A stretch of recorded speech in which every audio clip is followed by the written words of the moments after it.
back, Hot Nerd Network family. We are back here to discuss Power Book 2, Season 4, Episode 7. I'm your host, Hot Nerd D, and we got joining us again, Hot Nerd Chimana. So say hi. Hello. Yes, and once again, I'm going to put a plug in to go and watch the Writer's Room Part 1. That is out, and that'll give you all the details up into the mid-season finale. So don't forget to like, comment, and subscribe. But now we are going to get to it, starting with the episode's recap. So this episode starts out with us finding out that Diana did indeed lose the baby from getting beat up by Felicia. Tariq now is out for revenge and wants to take out Felicia himself. Rashad finds out that his brother is dead from Detective Carter. Carter blames the Russians from the raid from last episode as a form of retaliation, although we know it was him. Davis comes up with a plan to get Noma her political connections back intact by marrying a U.S. citizen, who we now see is going to be Kane. Detective Carter makes another plan to do another raid on the Russians in order to plant evidence as a cover up for killing Rashad Tate's brother, Kamal, last episode. Because Kane wants to find out the snitch who ruined the deal between the Russians and Noma, he, Braden, and Effie create a plan to break into a cop's home to see if the information if there is information on the raid. Kane finally finds out that the rest of Carter's task force is dirty, which puts them now on Noma's radar. Drew completes his last mission in jail and is released. Like Tariq, Diana is out for revenge as well for Felicia. She follows her home from the police station in order to try and execute that plan. She breaks into her home and they fight until she ends up killing Felicia, I will say brutally. At the end of the episode, Monique, Tariq, Diana, and Drew make a deal with Carter to get him leverage to use on Noma in exchange for their lives. He is still unaware though that Noma is now aware of who he is, and so now they're actually looking for each other, which was orchestrated by all of them. So I will pause there, and I want to ask you what stood out to you from this episode, or what was your one of your favorite parts. Whew. So I would say what stood out to me was the whole scene of Diana realizing that Felicia was a mom. That to me is so mind boggling because we talked about in the previous episode that Felicia may have had some inkling that a baby was on the way. And now it all makes sense. I mean, Felicia, now I'm convinced, was sure she knew Diana was with child. And to me, that made that scene where Felicia kicked her in the stomach even more gruesome and more calculated. And um, so when Diana saw Felicia's son at the top of the stairs, I was my heart dropped. I was like, oh my gosh, it gave me like a bittersweet feeling because I'm like, okay, Diana's avenging her unborn child, but now this child is motherless. It's kind of that dichotomy. It's like, wow, I feel bad, but then I'm like, so that to me is what stood out. Yeah, it's kind of like the cycle of revenge. It's like Yeah. as soon as you do something, it still has consequences and effects after it's done. And I think in that moment, we definitely saw Diana's humanity, also in regards to both her anger, but, her sympathy as well. Like, she wanted this to be solely between her and Felicia because that's where her problem was. She didn't want to bring the child into it, but just like you mentioned, like, that was that child's mother, and so now he's automatically going to be is intertwined, and now has to deal with the consequences just as well. So I think even like what we were discussing from last episode is how the child really is interconnecting a lot of people, and so now we also even had to take her child into account, as the aftermath of all of this. So it's, not only Monet losing a grandchild, not only Diana losing her child, Diana and Tariq losing their child, it's now another child who lost their mother because all of this is unfolding. And So what that was, first kill? I think. yes. Yeah, so I think that was pivotal as well. Like, it just reminded me of Tariq's first kill. Like, all of these are avenging someone close to them. You know, they're not just out here killing. You know, like it started with something so personal. Yeah, and he mentioned that as well because he was saying like this reminds me kind of like what we were talking about with Raina. Like this reminds me of when I got a revenge for my twin sister, and now look, literally from that moment on, like look at where he's at now. Like look at all of the things that had to unfold until this very moment, and so it's almost like he can understand that this is kind of like a catastrophe that is spreading and is to a degree, kind of gotten out of control, but it's now the circumstance that they're in. But, he could definitely relate because he was in that shoes where it was almost like the crossroads for them. And I think that this is like a pivotal moment for Diana where it was very much a crossroads moment because although we do see her humanity of, caring for the child and we still see that she does now have or not even now but uncovered her vengeful side and where can that lead you or like the whatever next comes from this like where will that take you or what would you do. It's almost like you kind of like went to your ultimate um ultimate other side of the spectrum, and so now it's like now there could be no limits, and so that could be scary. Or Yeah. she that to her advantage to be a little bit more calculated and to possibly be a little bit more even manipulative to kind of get the things that she wants. But I don't think this is what we wanted for Diana. I don't. She didn't want this for herself either. So Yeah. it's sad to like see it in a way, but it's almost like we get it. Like there, we see the back end. That sometimes others may not see.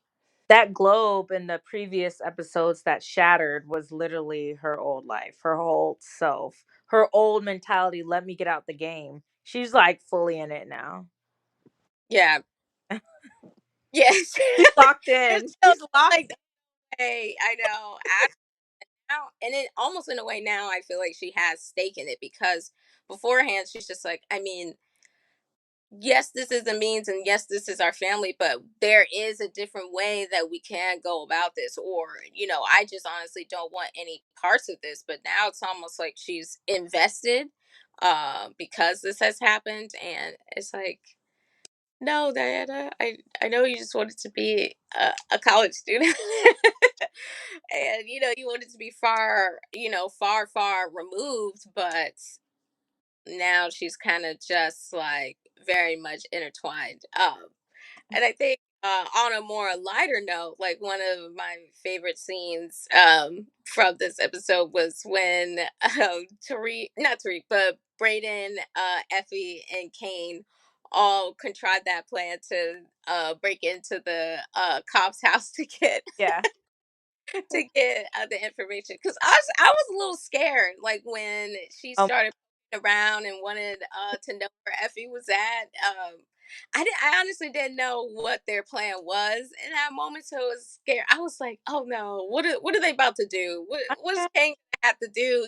Like to come yeah. in. I thought they were gonna have to take her out. I really did in that moment, but to see him knock on the door as a policeman, I was like, oh, they're all games. Right.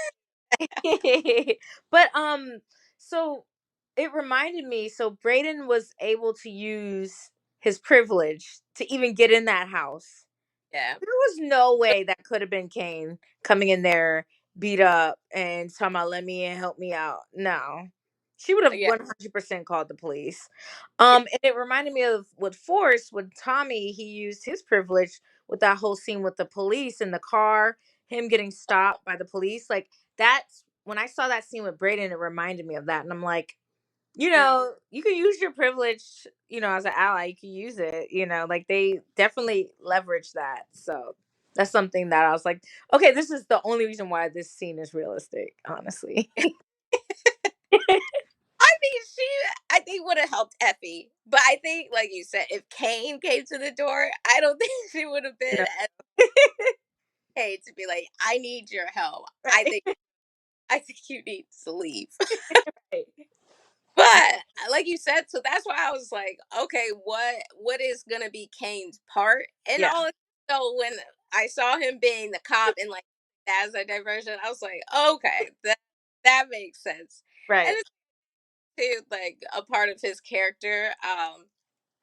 Sometimes is to add a little like lightness to the cast. Like he's very funny. He reminds me also too of Jannard from Force. Yeah. Uh, like they have the same sort of like humor, and so it Yeah. just e- even when you want to take them seriously, and even though this was like a very high stakes plan, like you can't help but just laugh.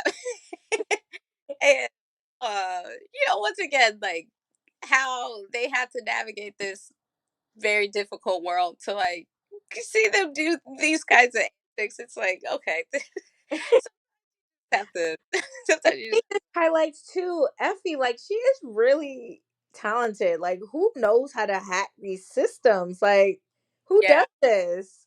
Seriously, she is very talented. And I think and it's just so sad to see a lot of her talent go to, this type of lifestyle. She could do so much with this. yeah. Because it's like you keep applying for these internships. It's Yeah.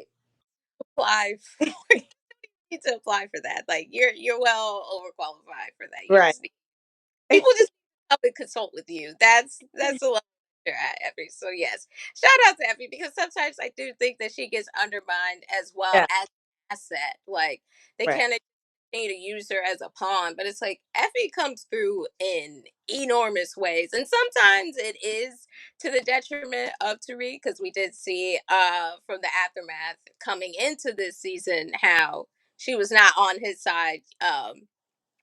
Basically trying to offer him up to Noma. But it's like when when Effie is on your side, she really Right. knows. We want to everybody needs an Effie. I know. We all need you, Effie. Please be working for us. Right. Oh my gosh. But who do you think now? Because I know we also discussed too how Noma and Carter don't necessarily know that they're each other's enemy as of yet, and how this was the plan. But between those two, as a hot topic question, with all that we saw throughout this episode, who do you think will win, or who do you think is the bigger op between Carter and Noma, or more powerful? I think Detective Carter's more powerful for the simple fact that he now has nothing to lose. He already lost his biggest thing that he held dear, which was his wife. Noma still has Anya, which is a weak link. And so that is why I think that Carter will go to greater lengths to win because he already lost what he held the dearest. Wow, that's a really good take. I can definitely agree with that.